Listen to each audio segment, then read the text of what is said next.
Thank you very much, Dr. Singer, for your time. And I would like to ask a question about the Grand Challenges in Canada, and congratulations in launching this very important initiative.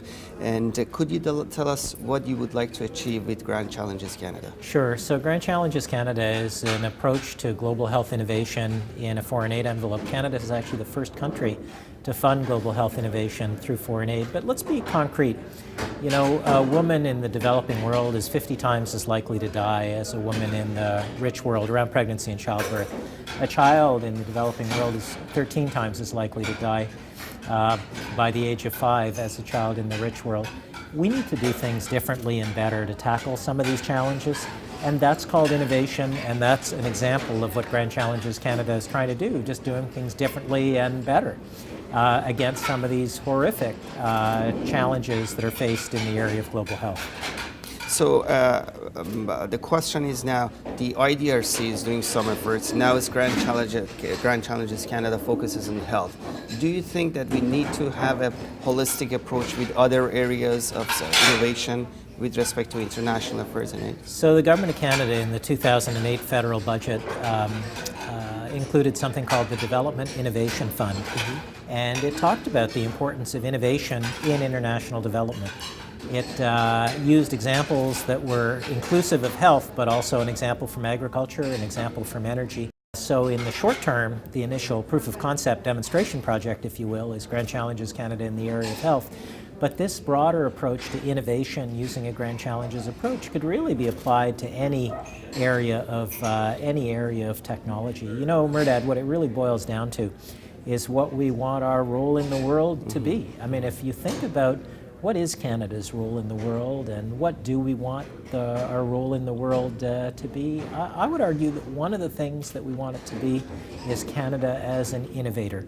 And that is inclusive of, but not limited to, the area of development, namely foreign aid, international assistance envelope.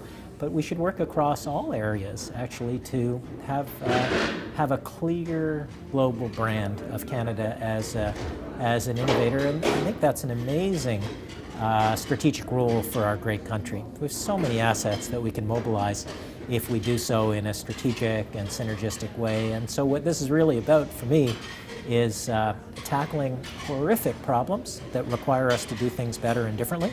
And it's also about Canada's role in the world and how we can actually leverage our comparative strengths and innovation in the face of the global environment. That's right.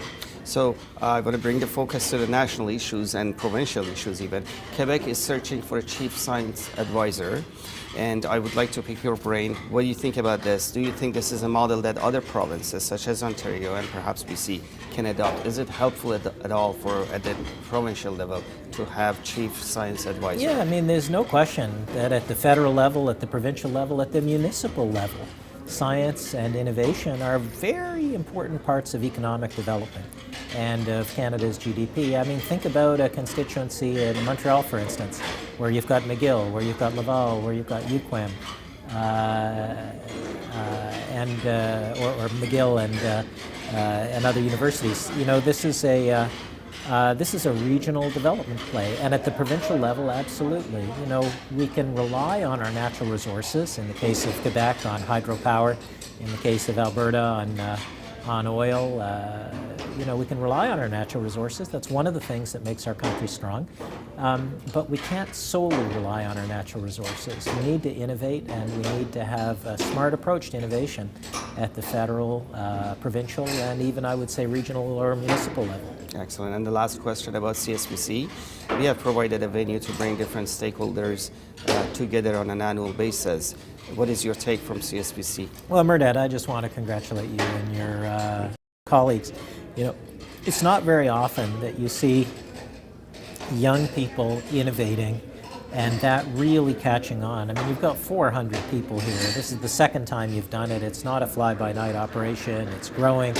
And I think that when people see young people who see a market need, a policy need, pursue it with passion and vigor, that people should support what you're doing. And in part, they should applaud, and in part, they should send money. You know, the financing for what you're trying to do is actually very small relative to the budgets of many people in the room here that are really benefiting from this grassroots movement that you and your other young colleagues have started. And I would say to folks in some of our institutions in Canada and provincially, I would say yes, you should applaud what they're doing, and you should also sponsor them, because this is a grassroots movement that we should be fostering. It clearly fills a need, it clearly fills a niche, and we should be fostering this movement and helping you and your colleagues to succeed, because that enables all of us to tackle some of these critical issues in science policy. Thank you very much, and I want to take the opportunity to thank you for continuous support for me and for CSPC. Indeed, that it is absolutely grateful, and I mentioned in my opening speech that without supporting environment at MRC, this could not have happened.